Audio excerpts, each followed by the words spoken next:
My neighbor called me poor. My business bought his house. When I first moved into the cul-de-sac, my car rattled like an old tin can, the paint chipped, the muffler loose. To me, it was just transportation, 4 wheels and a prayer, but to my neighbor it was apparently an open invitation for mockery. He was the kind of man who equated self-worth with chrome polish and engine size. His car was spotless, a gleaming SUV that seemed waxed twice a week. Every time I pulled into my driveway, he'd smirk like my existence was some kind of inconvenience to his property value. The first time he called me poor was at a block barbecue. I had brought over a basket of vegetables from the small garden stand I was running on weekends. Fresh tomatoes, basil, and cucumbers arranged with care. He glanced at them, then at me, and chuckled loudly enough for everyone nearby to hear. "Oh look, the farmer's market charity case has arrived." A few people laughed nervously. My cheeks burned, but I smiled. People like him fed off reactions, and I wasn't about to give him the satisfaction of seeing me break. Inside, though, it stung. I was juggling 2 part-time jobs at the time, scraping together rent while putting every spare minute into my side hustle, a folding table on the corner of Maple and 3rd where I sold vegetables and homemade jams. My goal wasn't to impress neighbors with shiny toys. It was survival. Every jar of jam sold meant groceries. Every tomato bunch meant a bill paid. Still, he kept at it. Every morning when I loaded my trunk with crates of produce, he'd call across the driveway, "Off to play peasant again?" Or if you worked a real job, you wouldn't need to sling cucumbers. His laughter carried echoing off his perfectly manicured hedges. There were days I wanted to snap back, to point out how shallow he was, how he seemed more obsessed with appearances than actual substance. But I kept quiet. I reminded myself that silence, patience, and persistence were sometimes sharper weapons than insults. The turning point came one chilly autumn morning when I noticed one of his kids lingering near my stand. The boy, no older than 10, shyly asked if he could have one of my apples. I handed him 2 for free. He lit up, and later his mom stopped by to buy a basket. That's when it hit me. While he sneered, his own family saw value in what I was building. The months stretched into years. My little stand drew regulars, families who loved fresh produce, elderly neighbors who trusted my jam more than the store brands, commuters who stopped by on their way home. Then an opportunity fell into my lap. A local cafe asked if I could supply them with seasonal fruit. Soon after, a second cafe called. Word spread. My folding table became a stall. My stall became a leased space. And within 3 years, I had my own storefront. The day I opened my first store, I pulled into the cul-de-sac with a new delivery van, logo printed proudly on the side, Harvest and Hearth Market. As I unloaded crates, I caught him staring, his smirk gone. He muttered something under his breath, but he didn't call me poor that day. What he didn't know was that success had a way of snowballing. 1 store became 3. 3 became 5. Local press picked up my story, from garden stand to growing chain. Customers came in droves. My once rattling car was replaced by a reliable truck, not flashy but dependable. And then, one crisp winter evening, I overheard a conversation that stopped me cold. He was in his driveway, phone pressed to his ear, his voice low but sharp. "I don't know how I'm going to keep making these payments," he hissed. "The bank's been calling nonstop." Foreclosure. The word echoed in my head as I carried groceries inside. For years he mocked me for being small, insignificant, struggling. Now the roles had reversed, quietly, subtly, but undeniably. A month later, a letter arrived in the mail. Notice of a property auction in our county. My eyes scanned the page and there it was. His address listed among the foreclosures. My hands trembled as I held the paper. This was the house where I'd endured ridicule, sneers, and dismissive laughs. And now it was slipping out of his grip. I had the means. My stores were profitable, my savings steady, my credit strong. Buying that house wasn't just possible, it was within reach. But should I? As I sat at my kitchen table staring at the letter, memories surged, him calling me peasant, mocking my garden stand, his laughter every morning. Then the image of his son asking for that apple came back to me. Was revenge worth dragging his family through more turmoil? Or was this fate handing me a chance to close a circle, to prove that the one he called poor had the last laugh? The day of the auction, I sat in my car, engine off, heart pounding. I could walk away, let someone else take the property, or I could step inside and change the entire story. I pushed the door open, my feet hitting the pavement. The courthouse loomed ahead, filled with bidders, banks, and silence. And as I crossed the threshold, I heard a familiar laugh echo faintly down the hallway. He was here too.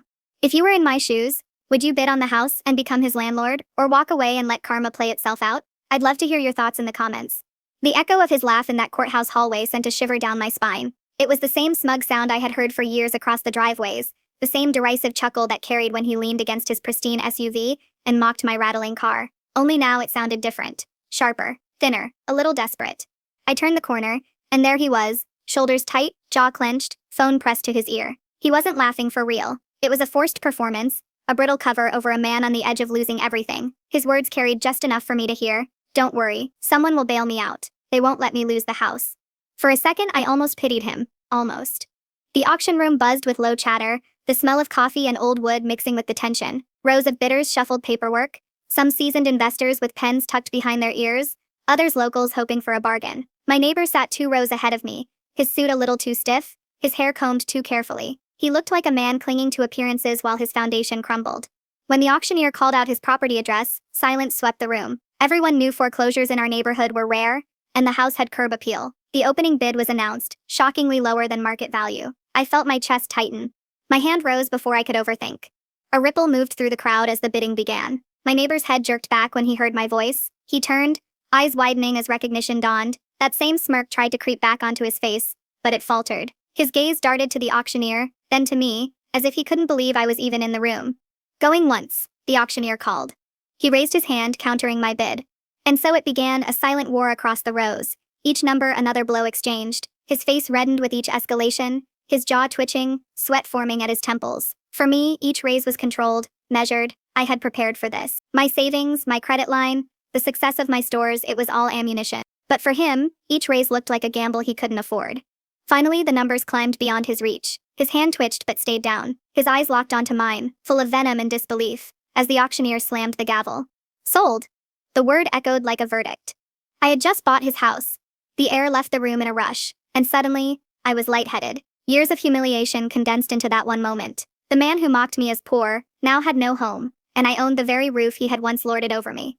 Afterward, I stepped into the crisp winter air, papers in hand, my heart hammering. He stormed out behind me, his footsteps sharp against the concrete. "You think this makes you better than me?" he spat, his voice cracking. I turned slowly, meeting his glare. "No," I said softly. "It just proves you were wrong about me." For once he had no comeback. He spun on his heel and marched away, his posture stiff but his shoulders slumped.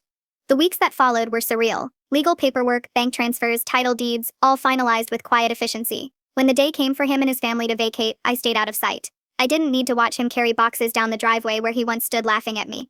Neighbors whispered, some with shock, others with schadenfreude. A few stopped by my place to congratulate me quietly. But it wasn't victory that filled me. It was something else, something heavier. Owning his house didn't erase the years of mockery. It didn't change the fact that his cruelty had left scars. And now, with the property in my hands, I faced choices I hadn't expected. Rent it out, sell it, move into it. Every option carried weight because this wasn't just real estate. This was a symbol. When I toured the empty house after the move out, the silence pressed down on me. The walls were bare, but echoes lingered. His voice, his laughter, his disdain. In the corner of the living room, I found a scuff on the floor from years of his kids playing. In the kitchen, a faint mark where family photos once hung. It was strange to realize that beneath his cruelty, there had been a family simply trying to live. And that's when I saw it, on the counter. Left behind, maybe forgotten, a small framed picture of his son holding an apple. My apple. The same boy who had once shyly asked for fruit from my stand. I froze, the weight of it crushing. He wasn't just a bully. He was a father, a flawed man whose cruelty had blinded him, but still a father with a family caught in the fallout.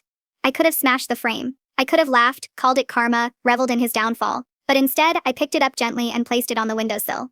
Because revenge, I realized, wasn't about breaking someone else. It was about proving you couldn't be broken.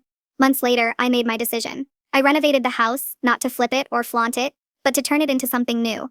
A community office for my expanding business. Harvest and Hearth HQ, the sign read. Employees came and went, meetings buzzed, and where once a man sneered at my peasant stand, now stood the beating heart of my company. The irony wasn't lost on anyone in the neighborhood. People walked past the house with knowing smiles, some shaking their heads in disbelief at the turn of fate. My former neighbor, rumor had it he moved to a smaller rental across town, bitterness his only companion. I never saw him again until one summer afternoon. I was locking up the office when I spotted him across the street. He looked thinner, older, the arrogance stripped away. Our eyes met briefly. He opened his mouth as if to speak, but no words came. After a moment, he turned and walked away. And that was enough.